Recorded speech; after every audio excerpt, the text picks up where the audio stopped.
कि प्यारे बच्चों, इसके पहले के क्लास में आपको चल कुंडली धारा मापी का सिद्धांत बताया था हमने, और धारा मापी का सिद्धांत के साथ ही हमने आपको बताया था कि इसकी सेंसिटिविटी के बारे में भी बताया था। इसकी विभव सुग्राह्यता और धारा सुग्राह्यता कब ज़्यादा होती है। ठीक है, अब यहाँ पे आज हम डिस्कस करेंगे कि जो आपकी चल कुंडली धारा मापी है, चल कुंडली धारा मापी दो तरह की होती है। एक होती है निलंबित कुंडली धारा मापी और दूसरी होती है किलकित कुंडली धारा मापी, या पहले को हम कहते हैं सस्पेंडेड क्वाइल गैल्वेनोमीटर,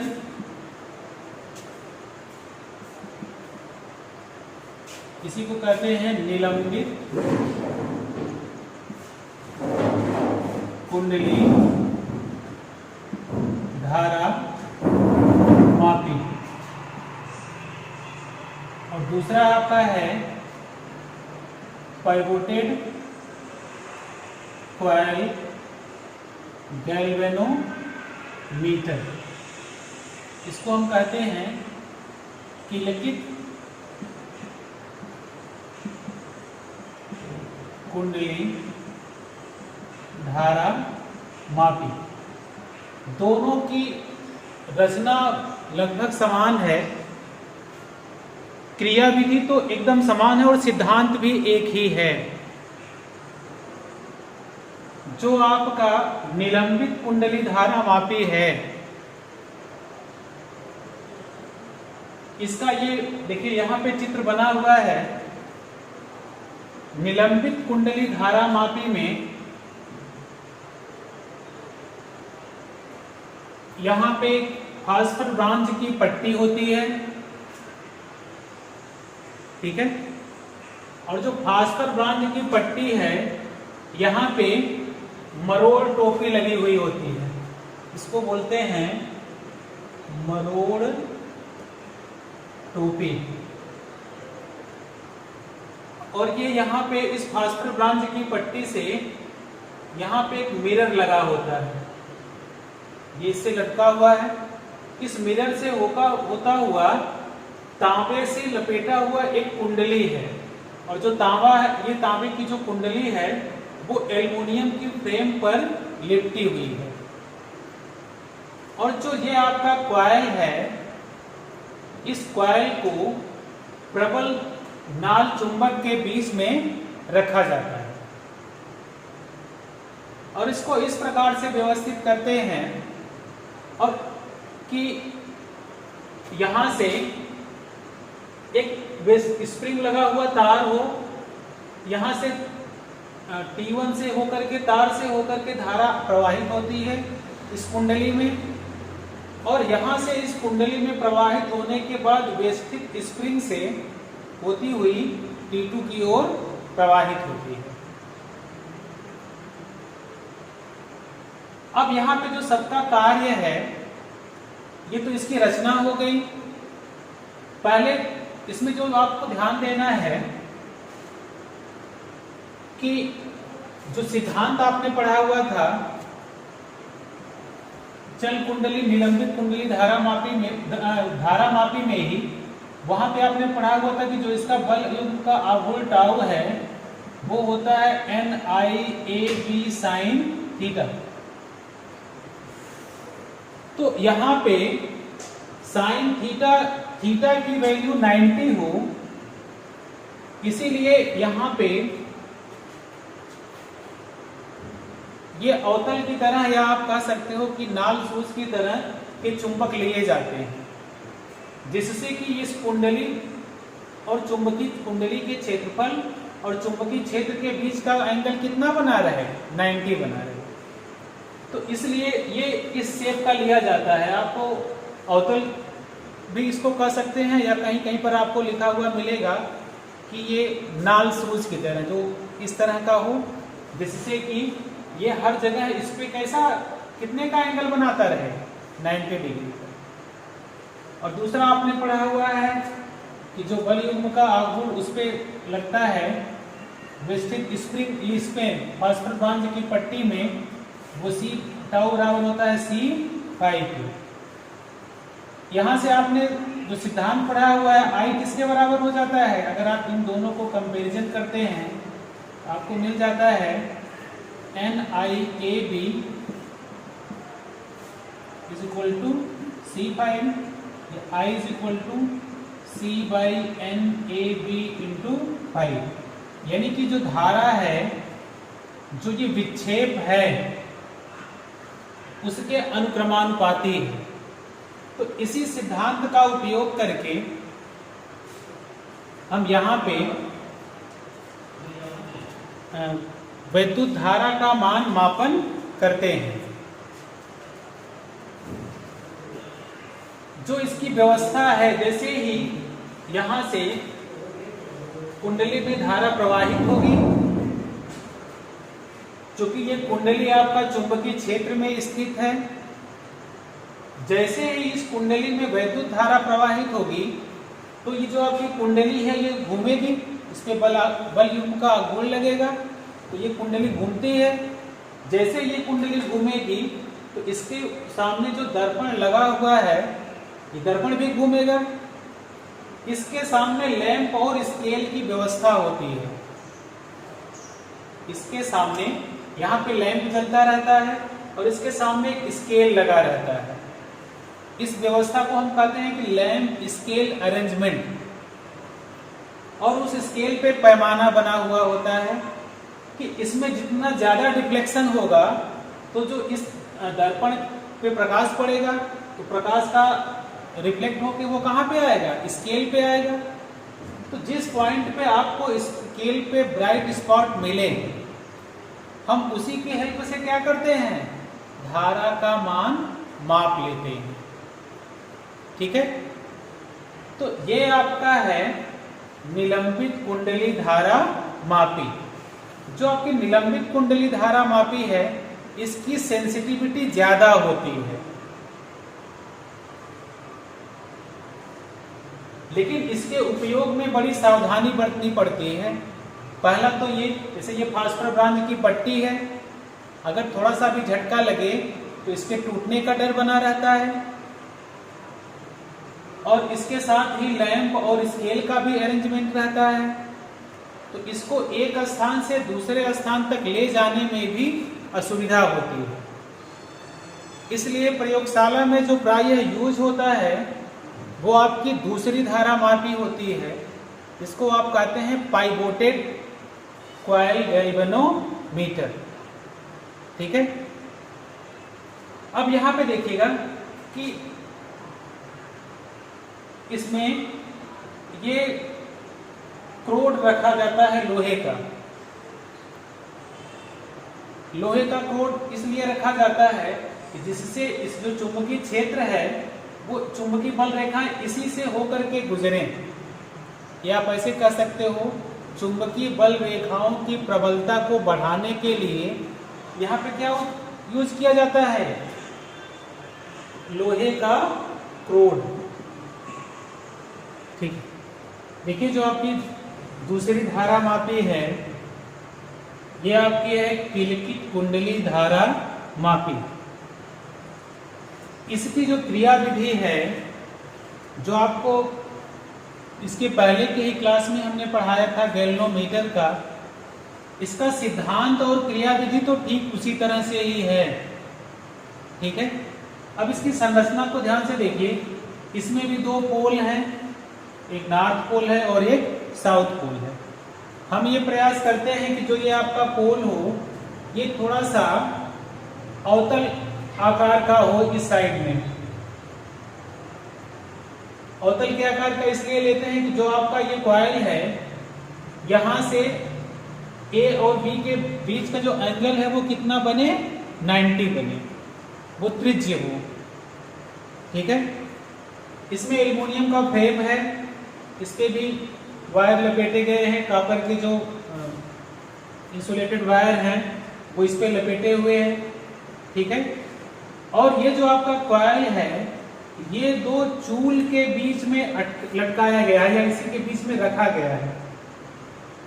क्योंकि ये दो चूल के बीच में रखा गया हुआ है, इसीलिए इसको बोलते हैं किलकित या पाइवोटेड क्वाइल गैल्वेनोमीटर। अगर आप इन दोनों का कंपैरिजन करें तो सिर्फ ये डिफरेंस है दोनों में कि ये फास्फर ब्रांच की पट्टी से लटका हुआ है और यहाँ पे एक मिरर है। इसमें जो धारा का मान मापना हो, इसको हम लैंप स्केल मेथड से मेजर करते हैं। और यहाँ पे क्या है कि जो आपका कॉइल है, कॉइल से ही एक संकेतक लगा हुआ होता है। संकेतक पे उचित पैमाना मान करके यहाँ पे वो अंकित किया गया रहता है कि जो भी आपको जितना प्रॉपर गैल्वेनोमीटर बनाना हो, जितने रेंज का, उसी के अकॉर्डिंग यहाँ पे संकेतक से वो अंक अंकित रहता है, आप उसको रीड करते हैं। यहाँ पे आपने कहा कि जैसे ही धारा प्रवाहित होती है, जो कॉइल है ये विक्षेपित होगी। जब कॉइल विक्षेपित होगी तो दर्पण भी विक्षेपित होता है और दर्पण का जो प्रतिबिंब, जो इसका रिफ्लेक्ट होकर लाइट जहाँ पे जिस पॉइंट पे आएगा, वहाँ पे स्केल से इसकी वैल्यू रीड करते हैं। यहाँ पे हम क्या कहते हैं कि ये जब यहाँ से घूमेगा, विक्षेपित होगा, तो ये संकेतक भी घूमेगा और इसका विक्षेप किस पे डिपेंड करेगा? धारा पे। धारा का मान जितना ज्यादा होगा, विक्षेप उतना ही ज्यादा होगा। ठीक है।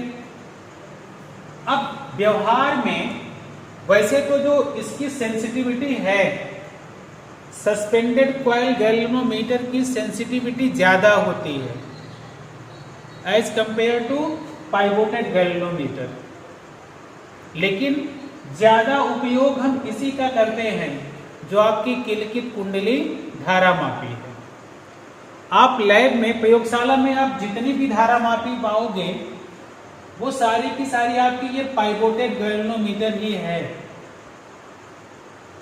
उसके पीछे का जो सबसे बड़ा कारण है कि इसका जो अरेंजमेंट है, जैसे यहाँ पे फास्फर ब्रांच की पट्टी लगी हुई है, अगर झटका लगेगा तो थोड़ा सा भी जर्क इस पे लगे तो ये टूट सकता है। और दूसरा, इसमें लैंप स्केल का जो अरेंजमेंट है वो भी आपको अरेंज करना पड़ेगा, बार बार सेट करना पड़ता है। ठीक है। तो इसलिए ज्यादा उपयोग जो है वो हम किस धारा मापी का करते हैं? वो आपका है किलकित कुंडली धारा मापी का। अब देखिए, जैसे ये क्वेश्चन है कि दो चल कुंडली गैल्वेनोमीटर मीटरों M1 व M2 के विवरण दिए गए हैं। जो पहला आपका मीटर है उसका प्रतिरोध R1 है 10 ओम, इसमें फेरों की संख्या है 30, क्षेत्रफल है 3.6 × 10⁻³ मीटर स्क्वायर और चुंबकीय क्षेत्र है 0.25 टेस्ला।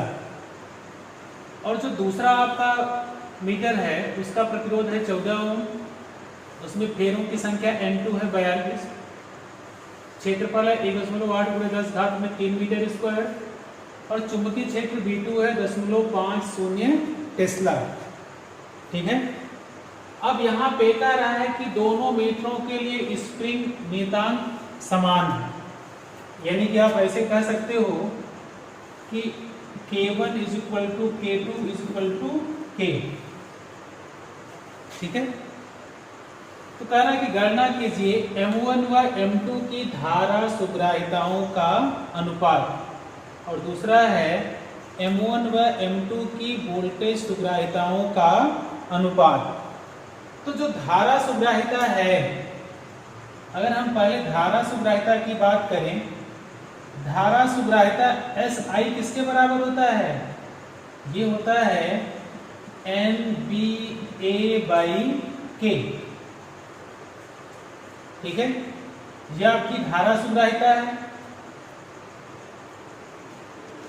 अब यहां से अगर हम दोनों के लिए अलग अलग निकालें, जैसे मान लीजिए पहले के लिए, यानी कि जो पहले की ये वैल्यूज दी गई हैं इनकी हम धारा सुग्राहिता निकालें तो SI1 मान लें।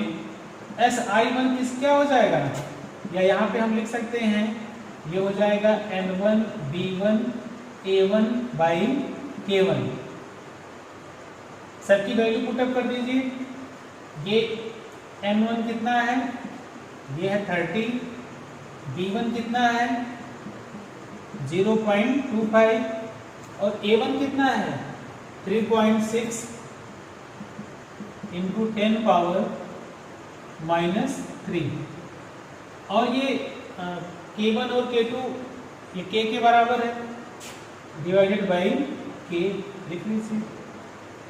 इसी तरह से दूसरे के लिए क्या हो जाएगा, मान लीजिए हमने उसको मान लिया SI2 यानी sensitivity of current second meter. उसके लिए क्या हो जाएगा, हो जाएगा N2 B2 A2 by K2। और N2 B2 और A2 की वैल्यू जो दी गई है उसको पुटअप कर दीजिए। N2 है आपका 42 और ये B2 है 0.50 और एरिया है 1.8 इंटू 10 पावर -3। और K2 की भी वैल्यू क्या है, K के बराबर है तो K कर देते हैं। अब कह रहा है कि M1 व M2 की धारा सुग्राहिताओं का अनुपात। धारा सुग्राहिताओं का अनुपात हम कैसे निकालेंगे, यानी कि यहाँ पे SI1 divided by SI2 divide कर दीजिए। ये क्या हो जाएगा, आपको मिल जाएगा, अगर आप ऐसे डायरेक्टली कट करें K से K क्या हो जाएगा कैंसिल, 10 पावर -3 से 10 पावर -3 कैंसिल हो जाएगा।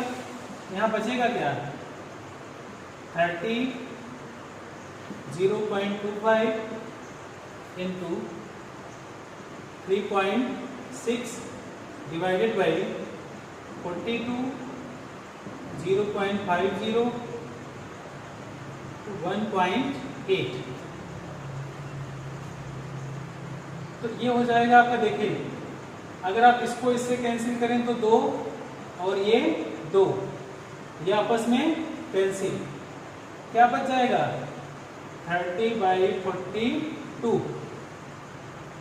अगर आप इसको 2 से काटें तो ये हो जाएगा 15/21 या SI1/SI2 ये हो जाएगा 3 से अगर आप काटे 3 × 5 = 15 3 × 7 = 21 5/7। तो दोनों की धारा सुग्राहिताओं में क्या अनुपात आएगा 5:7 का अनुपात।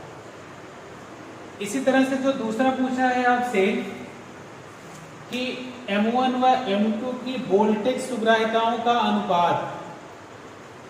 जो धारा सुग्राहिता और वोल्टेज सुग्राहिता में अनुपात होता है, जो उसका फार्मूला है उसमें क्या अंतर होता है कि जो वोल्टेज सुग्राहिता का अनुपात है,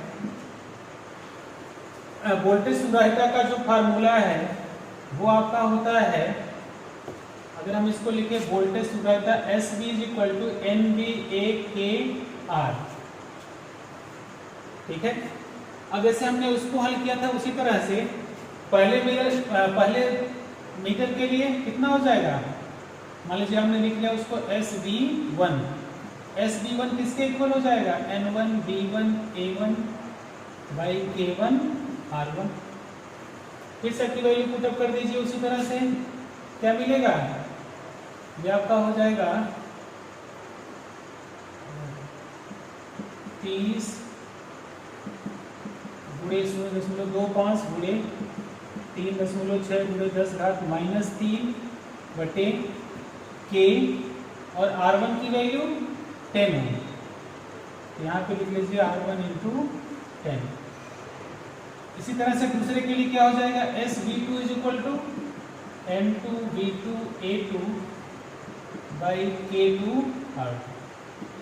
यहाँ पे वैल्यू पुटअप करिए, ये हो गया आपका N2 42 0.50 और A2 की वैल्यू है 1.8 into 10⁻³ divided by k, K2 की वैल्यू भी k है और R2 की वैल्यू हो गई 14। ठीक है, अगर आप यहीं से कैंसिल करें तो ये 0 से 0 कैंसिल और ये 14 त्रिक 42, 3 बच गया। अगर आप SB1 को SB2 से डिवाइड करें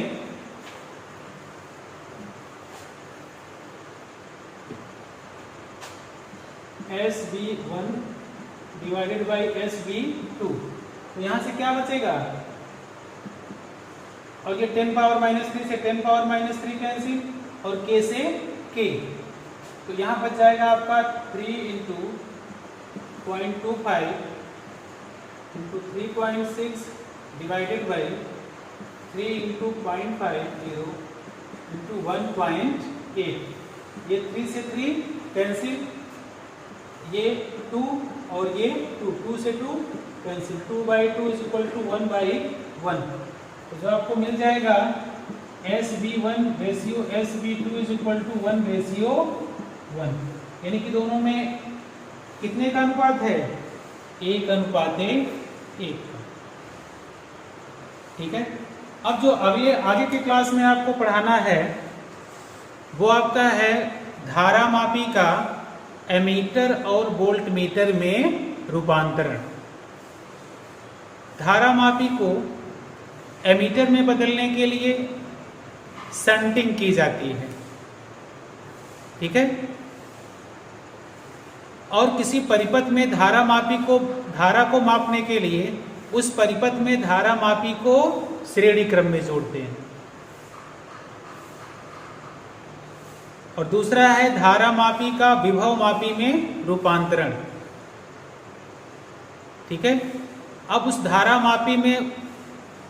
धारामापी को विभवमापी में परिवर्तित करने के लिए एक उच्च प्रतिरोध श्रेणी क्रम में जोड़ते हैं। ठीक है, तो ये अगले लेक्चर में आपको इस पे डिस्कस किया जाएगा, इस टॉपिक पे।